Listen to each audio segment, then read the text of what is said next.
लिखित नाटक बहू की विदा। यह नाटक दहेज की समस्या पर केंद्रित है। प्रायः हमारे परिवारों में बहू और बेटी के लिए अलग अलग मापदंड रहते हैं। यह नाटक बखूबी रेखांकित करता है। इस नाटक का पात्र परिचय। कमला, जो इस नाटक में बहू है, जिसका किरदार निभा रही है पूर्णिमा। प्रमोद, जो कमला का भाई है, जिसका किरदार निभा रही है प्रीति। राजेश्वरी, जो कमला की सास है, जिसका किरदार निभा रही है प्रिया। जीवनलाल, जो कमला के ससुर हैं, जिसका किरदार मैं निभा रही हूँ।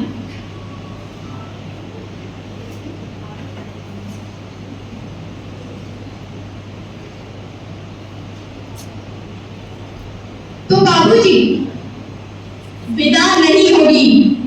लेकिन जरा सोचिए तो, यदि आपने विदा नहीं किया, बहन की क्या दशा होगी? मैंने उसकी दशा का ठेका नहीं लिया है। हर लड़की पहला सावन अपनी सखी सहेलियों के साथ हंस खेल के बिताने का सपना देखती है। अपना निर्णय सुना चुका हूँ, विदा नहीं होगी।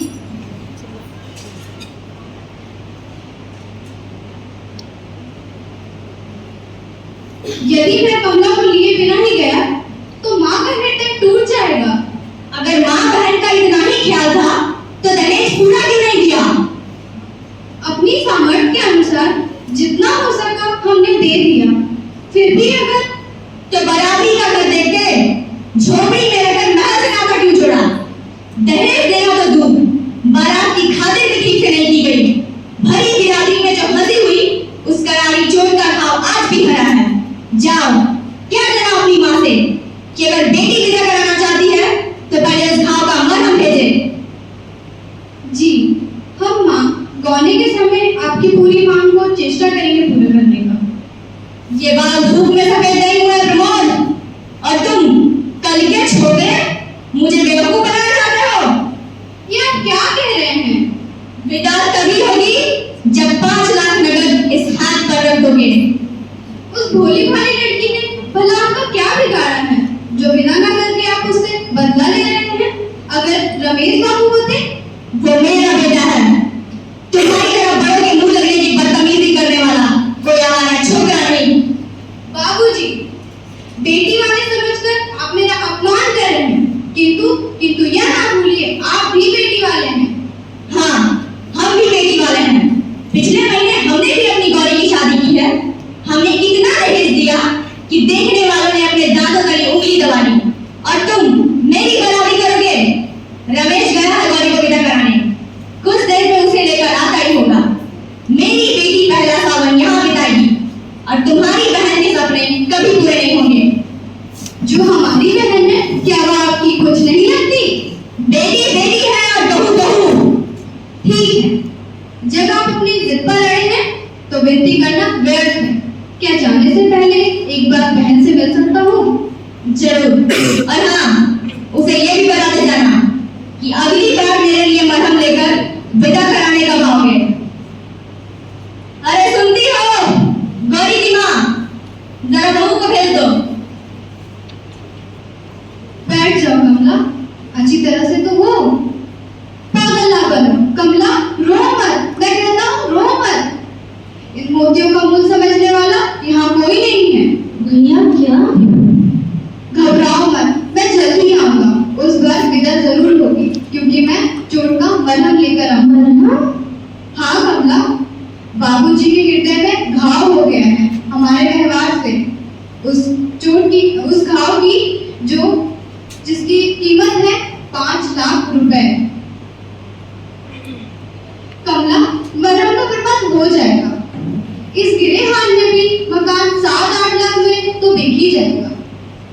मेरी विदा के लिए घर ना बेचना भैया, आपको मेरी सुहाग की सौगात। ये क्या कह रही हो? क्या तुम नहीं चाहती घर में इस सावन सुख से बिताओ? किस लड़की की यह कामना नहीं होती भैया, लेकिन उस कामना की पूर्ति के लिए इतनी बड़ी कीमत चुकाना कहाँ तक ठीक है? और फिर बिमला का ब्याह। लेकिन तुम मेरी चिंता आप ना करें, सच विदा न होने से मुझे जरा भी दुख ना होगा। लेकिन आज नहीं तो कल रुपए तो देने पड़ेंगे। प्यार और स्नेह को बेचने वाले के बीच तुम कब तक रह सकोगी? धीरे धीरे सब ठीक हो जाएगा भैया। माँ जी ममता की मूरत सी ही है, बाबूजी जरा जिद्दी स्वभाव के हैं। सब एक ही धातु के बने। हो सकता है माँ जी सिर्फ ममता का दिखावा करती हो। तभी अंदर से राजेश्वरी कमरे में प्रवेश कर दी। क्या बात हो रही थी भाई बहनों में? कुछ नहीं, बस कुछ अच्छे पूछ रहा था। हाँ, विदा के लिए क्या कहा उन्होंने? समझ गई, अपनी जीत के आगे तो वो किसी की नहीं सुनते। क्या कहा उन्होंने? बोलो, कितना रुपए लेकर वो विदा करना चाहते हैं? जी रुपए की कोई बात नहीं है, वे तो मैं उन्हें अच्छी तरह से जानती हूँ। वो अपनी जीत के आगे किसी की नहीं सुनते। जी आप बोलो, कितना रुपए लेकर वो विदा करने को तैयार है? 5 लाख। मैं देती हूँ तुम्हें रुपए, अभी लाती हूँ। ठहरिए माँ जी, मुझे रुपए नहीं चाहिए। मैं बिना विदाई कराए जा रहा हूँ। यह क्या कर रहे हो बेटा? जिस तरह उतावली होकर मैं गौरी की राह देख रही हूँ, उसी तरह तुम्हारी माँ कमला की राह देख रही होगी। अरे सुनती हो, गौरी के आने का समय हो गया।